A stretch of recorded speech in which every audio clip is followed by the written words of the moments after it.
everyone. We'll go ahead and get started. It looks like it's 7 o'clock. So good evening and thanks and welcome to the program tonight. Your Vote, Your Voice, Make a Plan to Vote with our distinguished presenters from the Fairfax Area League of Women Voters.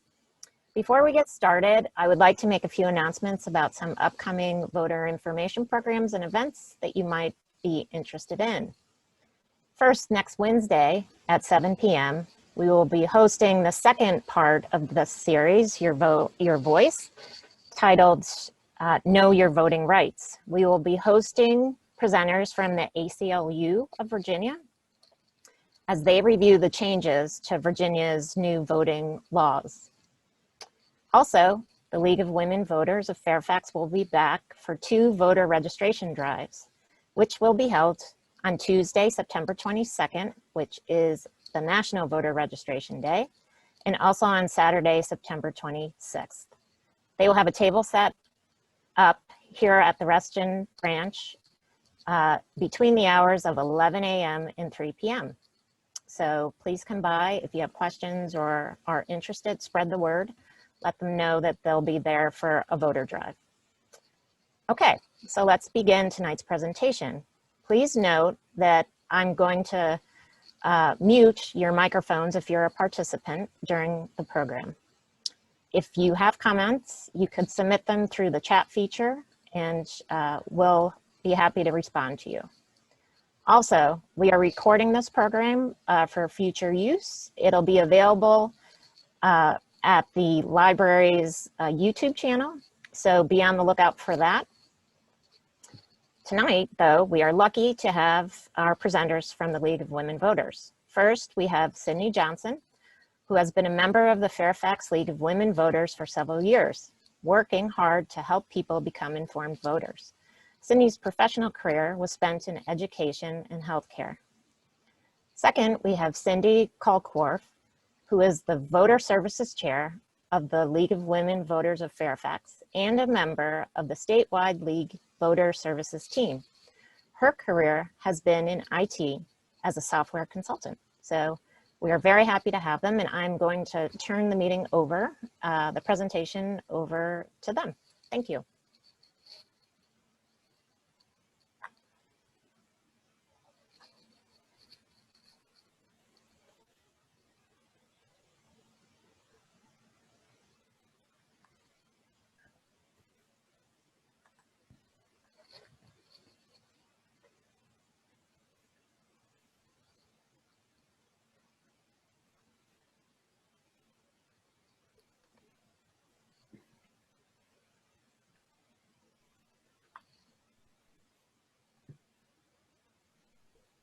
Cindy, you need to unmute your mic. Well, let's start again. Thank you. So, welcome to the presentation of the League of Women Voters of the Fairfax area about making your plan to vote. The presentation is broken into 3 sections. We have 1, why we vote and the voting laws, many of which are new. 2, how to register to vote. And 3, how to vote. So you may want to grab a pen and a paper to take notes because we're going to be providing contact information for the offices of elections for the county and the city of Fairfax and provide some important website addresses. So let's get started. Your vote matters. The president has a vote, your senator has a vote, your neighbor has a vote, and you have a vote. Your vote counts just as much as everyone else's. So a little history here. In 1920, after years of advocating for women's right to vote, the 19th Amendment was passed, and that gave women the right to vote. And at that same time, the League of Women Voters was established. Its purpose to assist people to register to vote and provide nonpartisan information so that people can become educated voters. And that's our mission today. The voting rights in the United States have evolved. in the beginning, when America was founded, the only people who could vote were property owning white males who were 21 years old. Times have changed, thank goodness. So the property requirements were dropped in the early 19th century. African American men were given the right to vote in 1870. They were given the right to vote, but kind of effectively kept away from the polls by the Jim Crow laws until 1960s. It took the sacrifices of hundreds of thousands of young people in the Civil War and the Civil Rights Movement to deliver these rights to Black people. Women were granted the right to vote nationally in 1920. I mean, some states did allow women to vote in some elections, but nationally it was 1920. And the women's suffrage movement fought hard for the right to vote for 70 years. And then 18 to 20-year-olds were given the right to vote in 1971. This was during the Vietnam War. At the time, the mantra was old enough to fight, old enough to vote.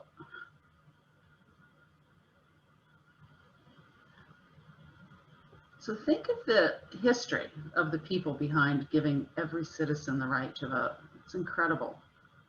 In the upper right corner, you'll see a picture of a woman, and it's an awful picture actually, a woman being force-fed in jail due to her women's suffrage activities. And that happened right here in Fairfax County, in the Lorton Workhouse Prison, which is and now actually an artist center, but it was a prison back then. And it took 71 years of effort to get the women the right to vote. And then in 1965 was the next real landmark event, the Voting Rights Act. That legislation, which President Johnson signed, prohibited practices that had prevented Black people from voting. I mean, even though technically they were entitled to vote, but there was just so many barriers to them actually voting. So the Voting Rights Act outlawed literacy tests, poll taxes, and it required some jurisdictions to get pre-clearance from the federal government if they wanted to change any of their voting practices or procedures. I mean, Black people struggled for many years to obtain the right to vote. In the upper left corner, you can see Martin Luther King exercising his right to vote after many years of being a civil rights leader. And then the bottom left photo is Representative John Lewis, who unfortunately passed away this past July, just a great civil rights leader. And then the bottom right photo, we have Fannie Lou Hamer. She was a sharecropper who had her right to farm taken away from her when she tried to register to vote. Many registrars just simply refused to register Black people.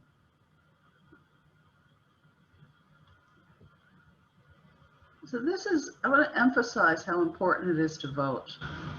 It's the best way to make your opinions heard, to influence government decisions, and to elect people who support your views.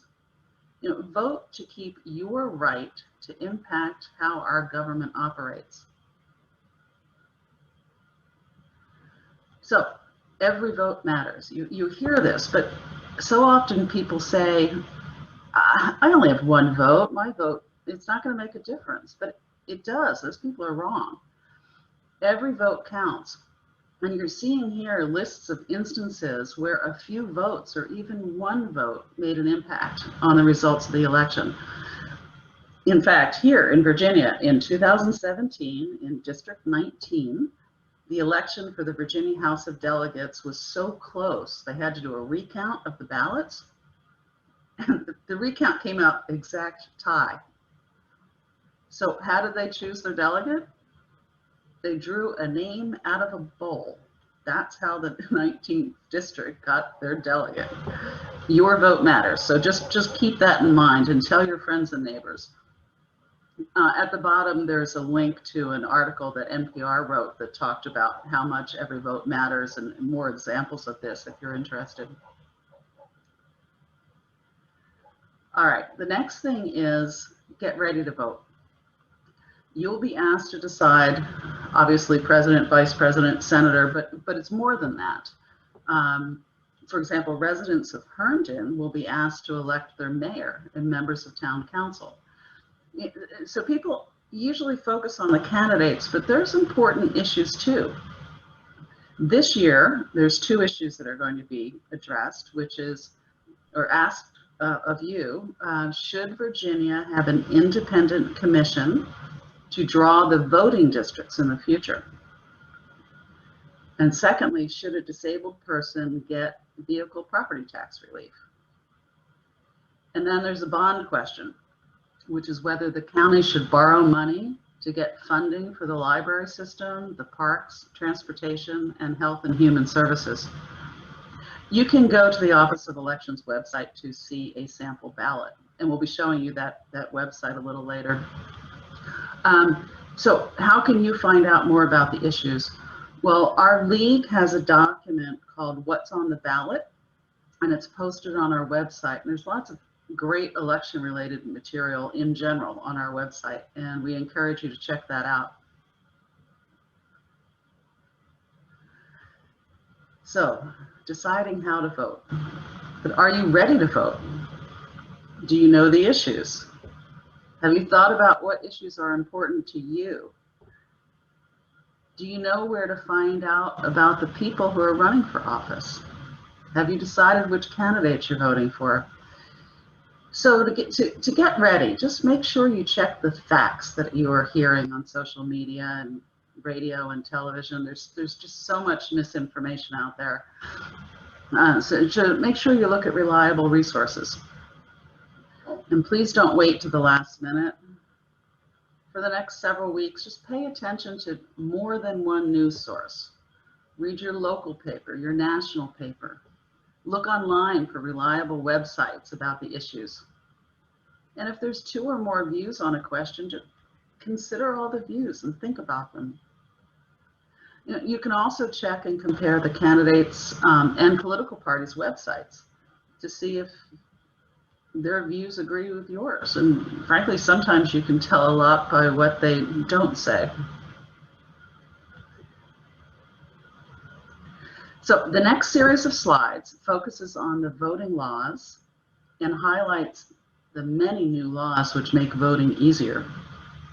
And one of the big changes is November General Election Day is now a state holiday.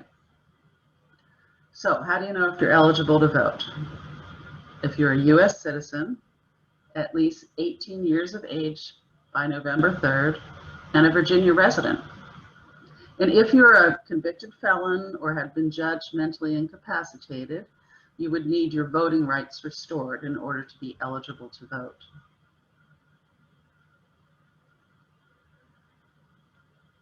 So, updating or registering to vote. In the second section of this presentation, we're going to be going step by step on how to register to vote. But I just wanted to point out some key points here on this slide. So October 13th is the last day to register to vote in the November election. You can register online or by mail.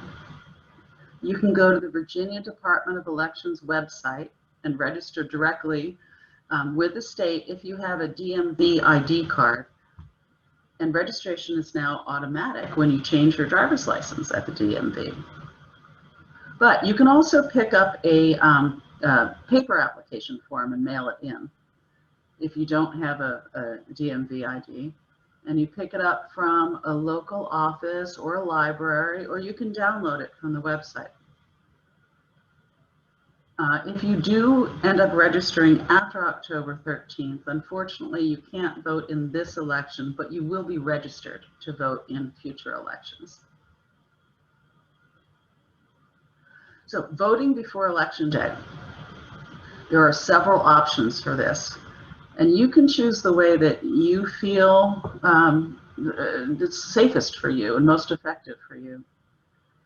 And 2 new laws from this November election which will make voting easier. First of all, no excuse needed to vote absentee anymore, which is excellent. Also, for this November in particular, There's no witness signature required on absentee votes.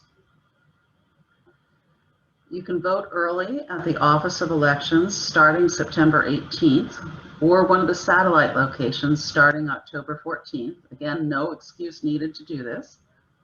You can find the dates, times, and locations on the Fairfax County or City of Fairfax Offices of Elections website, and those addresses will be shown a little later in this section of the presentation.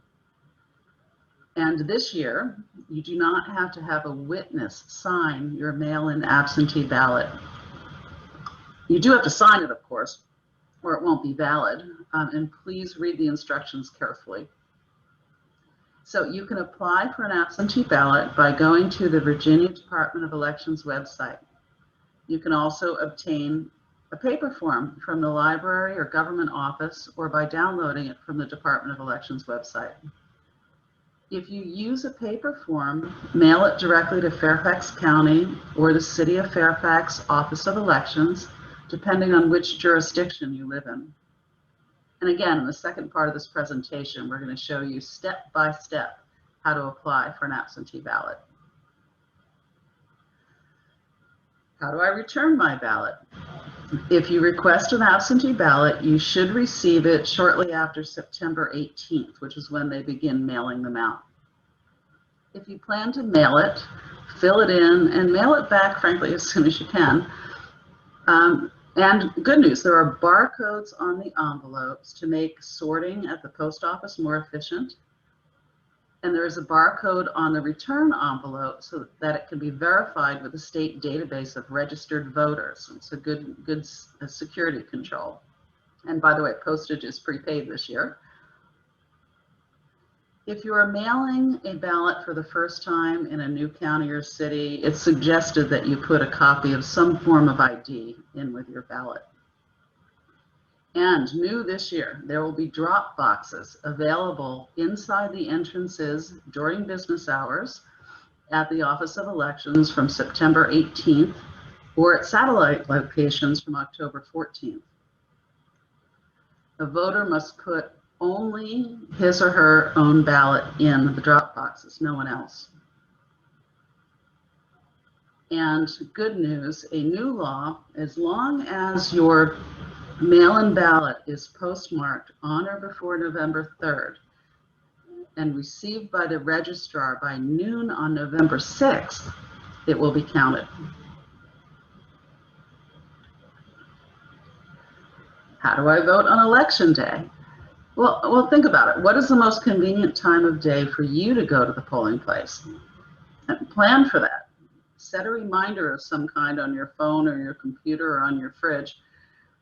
You can still use your DMV ID card at the polls, but new this year is other forms of identifications are acceptable now, such as your voter card, utility bills, bank statements, and valid student IDs. So where do you go if you have elections questions? You may want to take a minute to jot this information down or quickly snap a photo of it. But note that Fairfax County and City of Fairfax are two different jurisdictions with two different registrars. And these are the addresses and phone numbers for the offices of elections. City and county election officials are eager to answer your questions, so don't hesitate. Call, email, whatever you need to do. They will answer your questions. Your vote counts.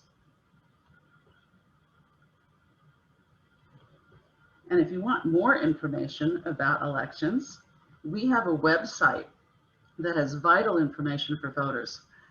It's called vote411.org.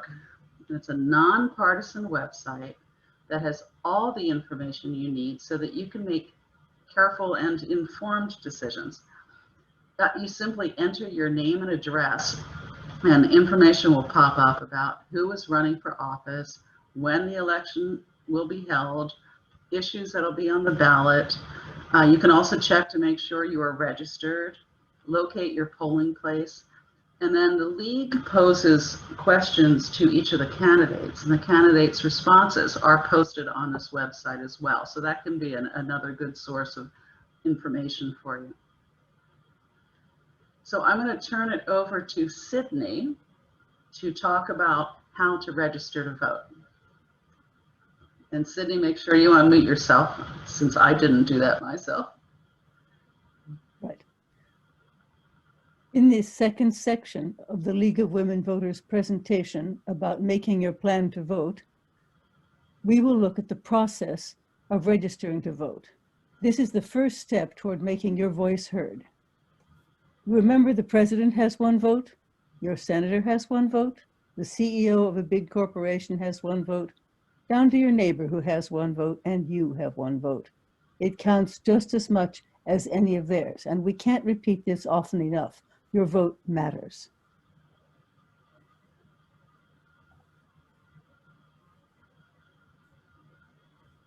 The next thing you have to do is decide if you are eligible to vote. First, check your qualifications. Are you a United States citizen and a Virginia resident? Were you born on or before November 3rd, 2002? Have you had your rights restored if you committed a felony or had a period of mental incapacity in the past? Before you start, make sure you have your Social Security number and your DMV identification card handy. Virginia requires at some points for you to put in your whole Social Security number. If you are not already registered to vote, there are two ways you can apply. You can register online, as described in some of the slides we'll get to. But if you don't have a driver's license or a learner's permit, or if you would rather use a paper form, you can print and complete a form as described in slides later on in this presentation. If you do not have a printer, you can find paper forms in the government offices and libraries. These are now open with limited hours. If you have a driver's license, a learner's permit, or an adult ID card from the DMV, you can register online. You can go to the address on this site or use the QR code. In the next slide, you will see a web page that gives you the chance to register to vote. After filling in the required information, you will click on the Register to Vote box. Enter your first name and your last name, then your date of birth and the last 4 digits of your Social Security number. You will be asked for the full number later. You will need to say that you have read the privacy policy. To do that, you can scroll to the bottom of this screen and click on the privacy policy link. Then come back to this page and click on the Register box. On the next screen, accurately type your full Social Security number and your date of birth. If you have never had a Social Security number, check the box about that. You must check the box below your date of birth that indicates you are providing your own accurate information and not another person's. You are also agreeing that your signature and personal information from the DMV can be used on your voter registration.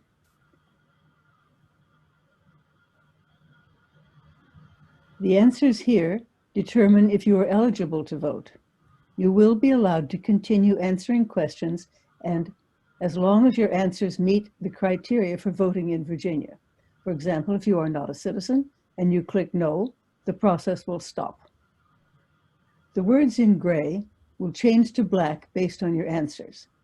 If you answer that you are registered to vote in another state, you must type the name of that state in the slot as shown in the second box on this screen. If you were convicted of a felony or were judged mentally incapacitated, you must indicate that your right to vote has been restored.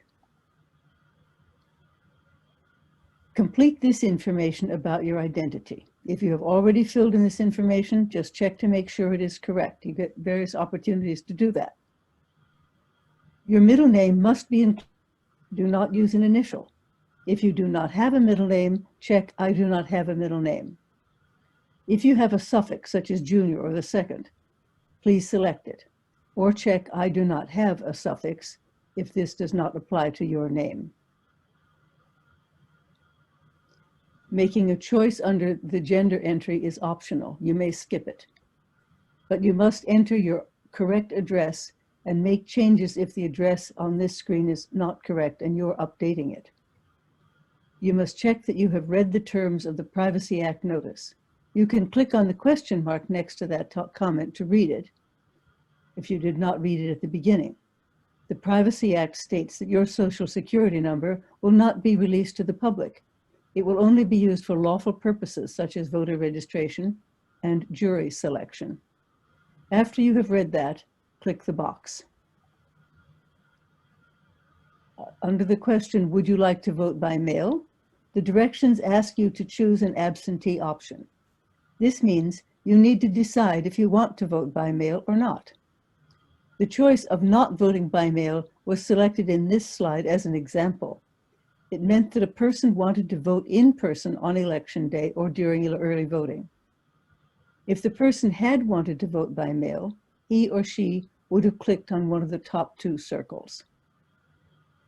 Your phone number and email address are not required, but if you provide them, the Office of Elections would be able to contact you if there is a question about your registration. Please note that at the bottom of the page, you can volunteer to work in the polls on election day or to help out in other ways. A lot of help is needed this year. Just click on the box and the Office of Elections will contact you. On this screen, you can click on the grayed out areas to reread the information that you provided and make corrections if necessary. Recall that you have already given permission for your DMV electronic signature to be used. Here you must click the box under voter registration affirmation. You are saying that the information you have provided is correct. This is a legal statement that you are making. Then click the Submit button.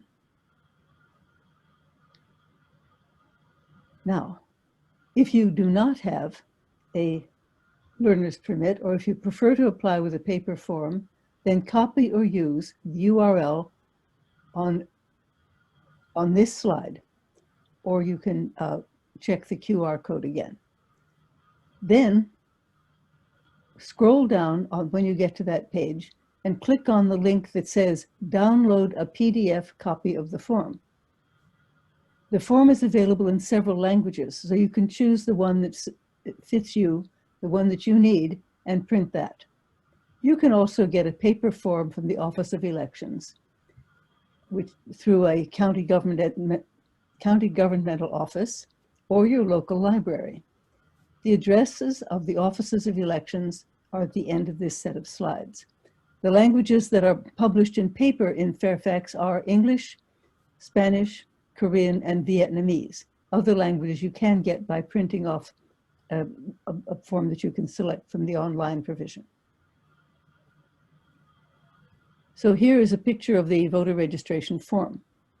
That is not usually yellowed out, though we just put that in to emphasize the parts that have to be filled in.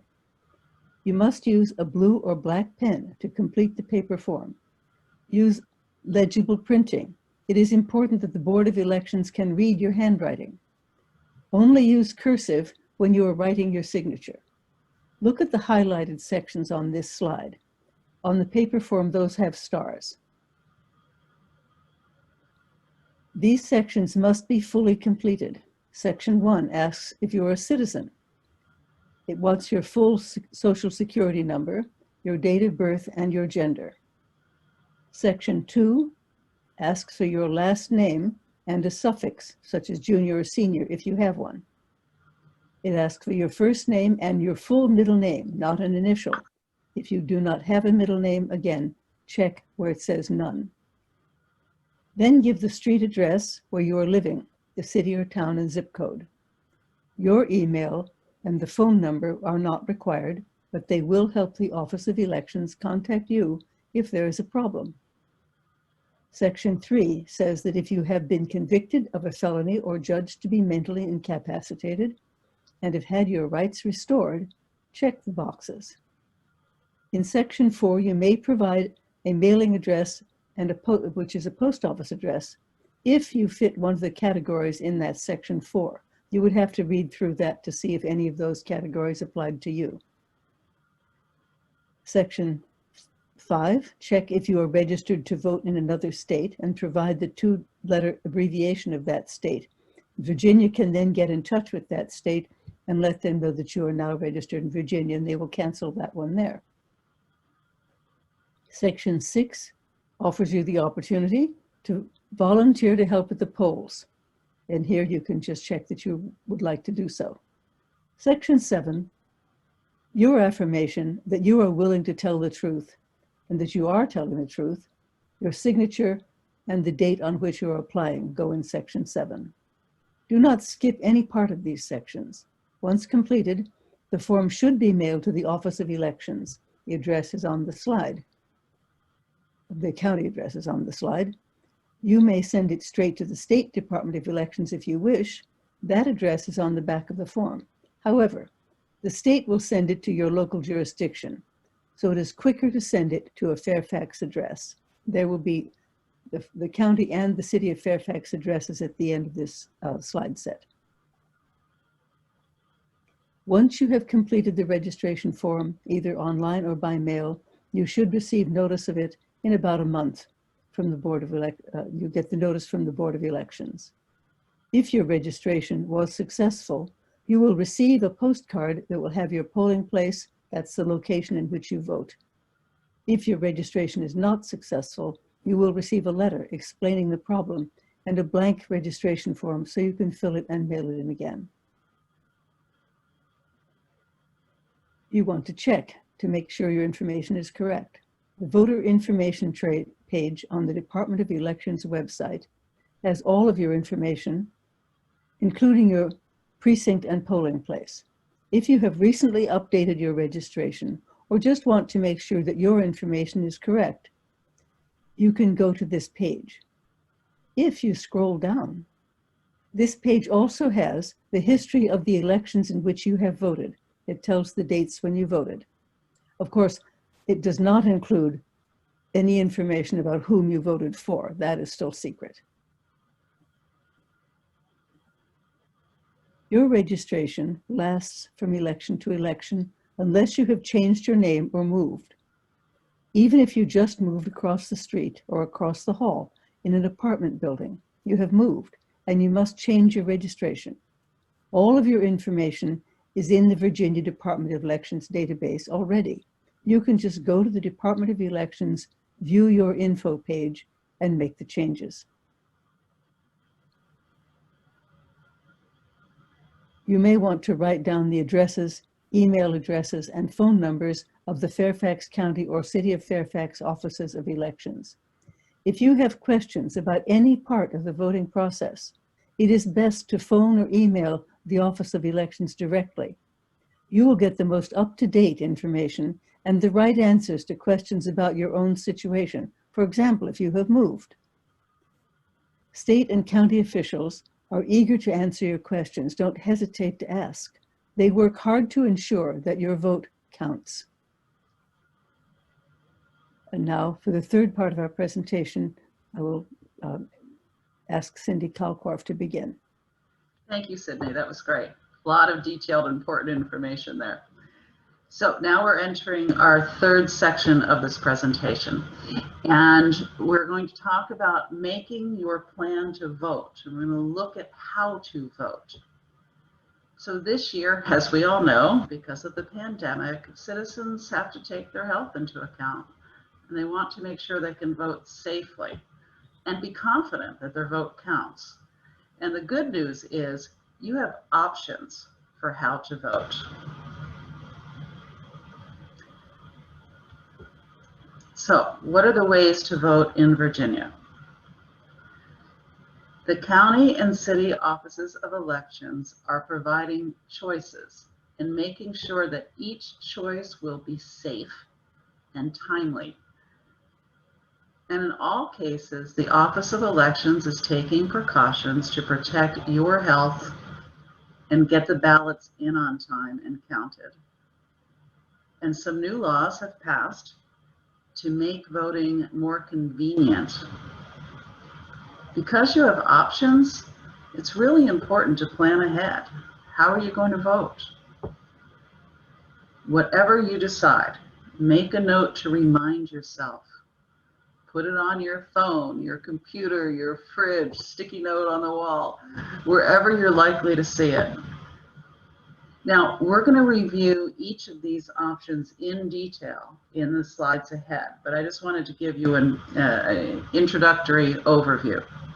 So the first option, you can vote absentee by mail or by drop box. So you would apply online or download an application form or get a form, as Sydney had talked about it, print it, fill it out, submit it in person or by mail. And once you get your ballot, you're going to return the completed ballot by mail or by drop box or in person. And again, new this year, no excuse needed to vote early. That's a really important new law this year. All right, the second option is to vote early in person. So you can vote in person at the Office of Elections or at a satellite voting center. No excuse needed. And third, you can just decide to vote on Election Day at your regular polling place. And a new law this year, starting November 2020, Election Day is now a state holiday. So the ID laws changed this year to make them much less restrictive. There's no photo ID required, but you certainly can use your photo ID, your DMV. But there's other forms of identification that are valid this year. So Sydney is going to walk us through some of the details of option 1.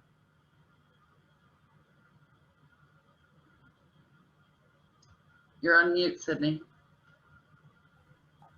With option 1, if you apply for an absentee ballot online, and this is the first step for that, you will be asked if you want an absentee ballot sent to you for the next year. That is a new law. Otherwise, you must apply separately for each election. To apply online, go to the Virginia Department of Elections webpage. Read the Privacy Act when it is suggested, and later you will be asked if you have read the Privacy Act. We're going to go step by step through the screens that you will see when you apply online. This page is your entry into the system. It is a way of checking that you are entitled to use it. Enter your first and last names, your date of birth, and the last 4 digits of your Social Security number. You will recall that when you registered to vote, you had to give that information as well. So they just use that each time to check to see that you were you before they go on to admit you into further information about yourself. At the bottom of the page, click the box to affirm that the information you have given is yours and not anyone else's. This is the next screen. There are several entrances into the Department of Elections website. So you may see a couple of pages before you get to what they call the Citizens Portal. You may, for example, have seen pages explaining electronic security. This, however, is where you start to enter your information. Here you just click on the selection, Apply to Vote by Mail. And then the next screen begins to get more detailed information from you. You must be a registered voter before you can apply for an absentee ballot. This is the department's way of checking. If you weren't asked on a previous page, you put the information in here. As I said, there are several kind of entry points, and sometimes it looks a little repetitious. Here you put in your first name, last name, the last 4 digits of your Social Security number, and your date of birth, and your locality.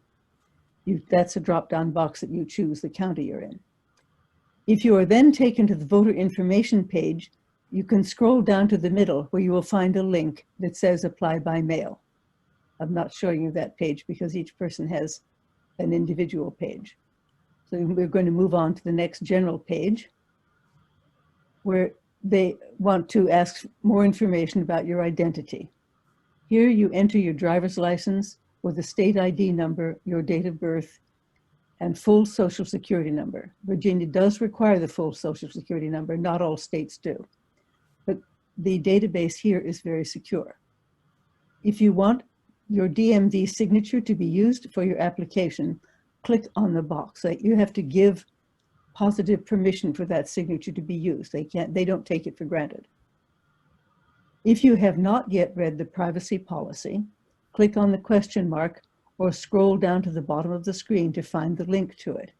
After you have read it, check the box and click Next, and you'll be taken to the next page, which is about your residency.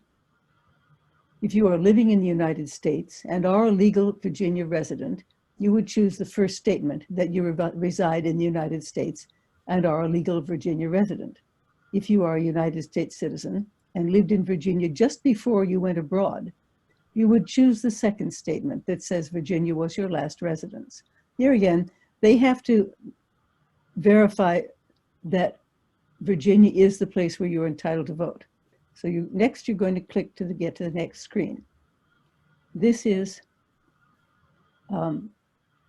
what they call a classification. If you are a particular category of employee, they want to know that too, because the people who fit into these classifications are often away from their voting districts and often need special provisions to vote because they are overseas.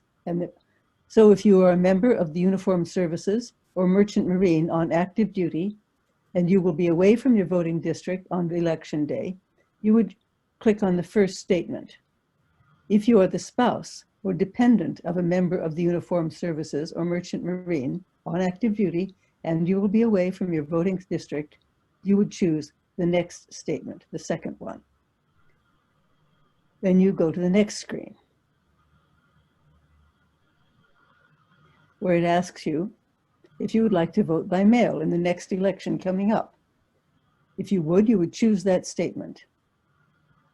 If you would like to vote by mail in each election for the rest of the calendar year, you would choose the second statement.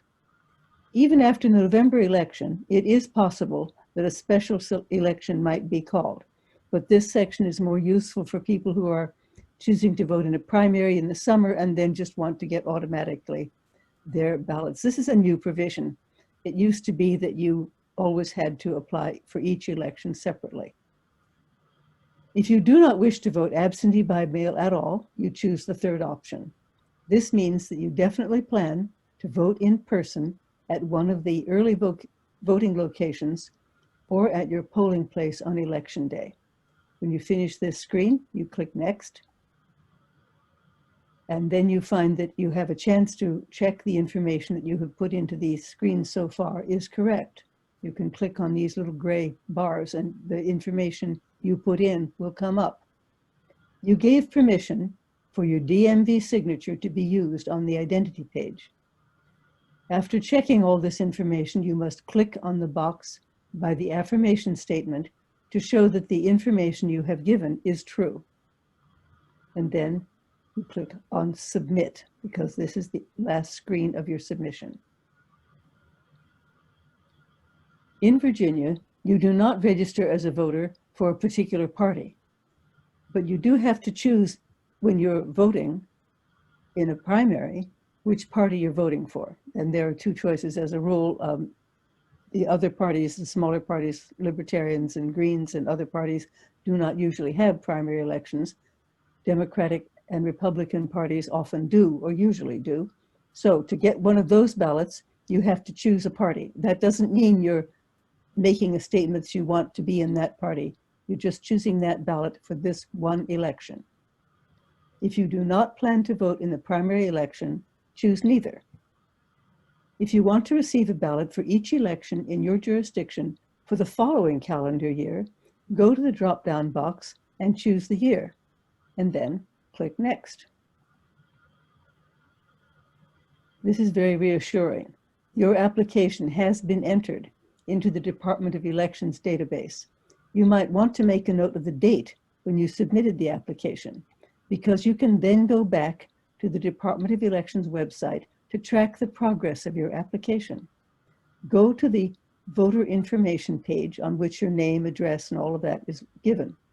Scroll down until you see a table with the record of your previous voting activities. the record of your application, sending of your ballot, and receipt of your ballot are there. You may have to wait a week or so after sending your application for the information to be recorded because it is a very high volume this year.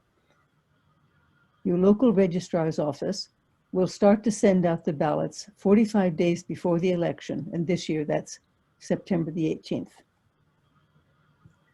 So now you know that your information has been entered. Let's go on now to how you fill in a paper absentee ballot form. If you prefer to use the paper form, you can download one from the website or find it in government offices and libraries. Follow the directions carefully. Print the answers. All of sections 1 through 6 must be filled in. This is a form that is newly designed for this year because it doesn't have any space for excuses. The forms that they used previously had the spaces for excuses, but those are no longer needed. Here you have to give your full name. Your birth year is optional, but you have to give the last 4 digits of your Social Security number. You have to check either general election, which is the one coming up, or only one of the primary election choices. We talked about that before.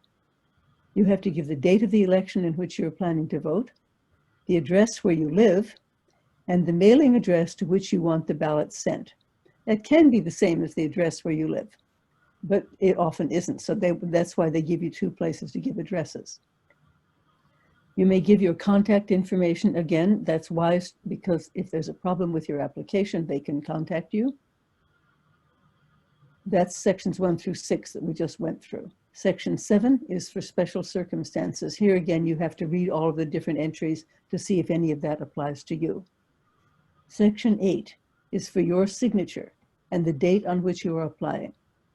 When you have finished, mail the completed application to for your absentee ballot to your local office of elections. The address will be on the next slide. These are the addresses for mailing applications to the Fairfax County or City of Fairfax offices. You might wish to make a note of them. For Fairfax County, the office is Post Office Box 10161, Fairfax, Virginia 22038.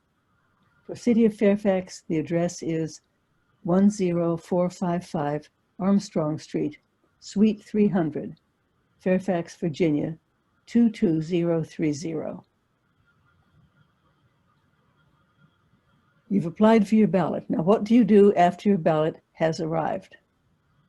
First of all, you open the envelope, and you will find inside there are 2 smaller envelopes and your ballot. Take the ballot and the 2 smaller envelopes out of the larger one that you received. Open the ballot and fill in the ovals next to your choices with blue or black ink, as shown. Don't make X marks, don't make check marks. Don't go out of the lines if you can help it, because the machine is going to read these. Put the ballot into the smaller of the 2 envelopes. Put that small envelope into the larger of the 2 envelopes. You fill in the name and address on the outside of the larger envelope with spaces provided for you. And then please be sure to sign it. It will not be accepted if you haven't signed it.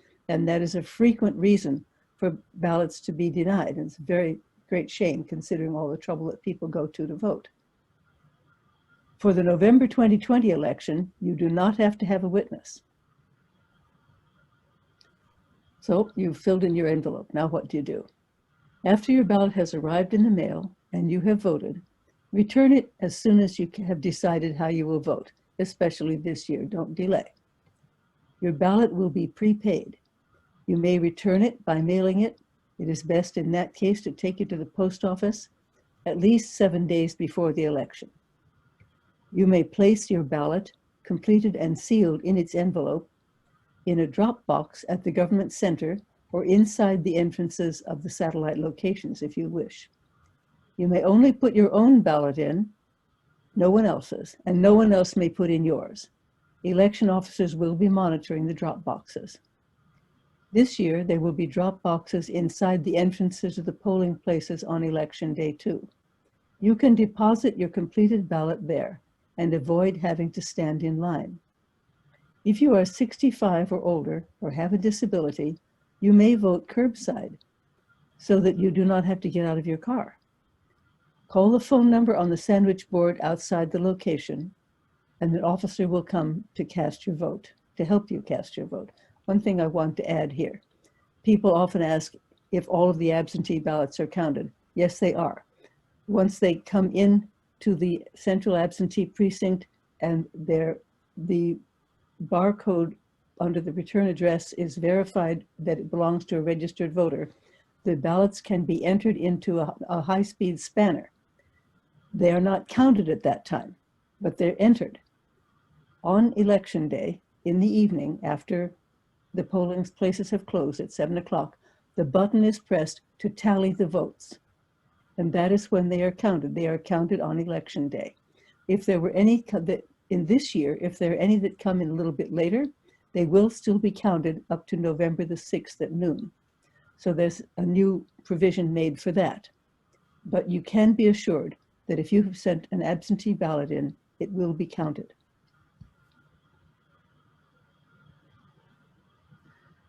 Thank you, Sydney. Now I'm going to talk about your options 2 and 3 for voting. So option 2 is you can vote early at the Office of Elections or a satellite voting center. So early voting starts 45 days before election day at the Office of Elections in both the city and the county, and that's September 18th.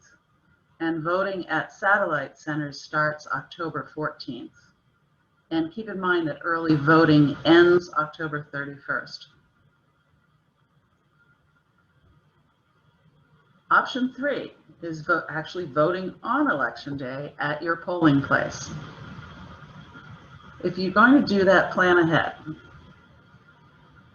What do you want to do on election day other than voting? Do you know what your work schedule is, your other responsibilities that day? Do you want to get up early and be sure that you won't be delayed later in the day? Do you want to go with a family member or a friend? Just make a plan and be prepared. Read your sample ballot or other information you have collected. Read it ahead of time. Know what the referendum questions are and the bond issues. And when you do go, please carefully follow the flow of traffic so that the process will be efficient for everyone, and keep in mind your social distancing. And when you finish voting, don't linger, just head towards the exit door, which is different than the one you came in. And if you previously received an absentee ballot and have completed it, sealed it, and signed it, you can take it to your precinct and put it in the drop box inside the entrance at the polling place. And the good news is you won't have to go stand in line. You just go inside the building and put it in the drop box, and an election officer will be monitoring the drop boxes. And again, as Sydney said, you can take your own ballot, but no one else's. So let's say you applied for a ballot and you want to vote in person. First of all, we need to say that if you did receive your absentee ballot, we do recommend that you complete it and mail it in or put it in the drop box. But if for some reason you say, you know, I want to just go vote in person, if you decide to do that and you've received your absentee ballot already, go ahead to the polling place, but make sure you bring your absentee ballot with you. You hand it to an elections officer, and then they will give you a regular ballot to complete. And then the Office of Elections takes that blank absentee ballot and they'll cancel it once you've the one you received in the mail, so that they only record a vote for you once. And if you applied for an absentee ballot but for some reason had not received it, you can go to the chief election officer at the polling place who will help you vote provisionally. So you've registered to vote, but are you ready to vote? Know the issues. Know which candidate you're going to vote for. Make sure you're an informed voter. Find out information about the people. Validate things that you're hearing on social media, because again, there's so much information. misinformation out there.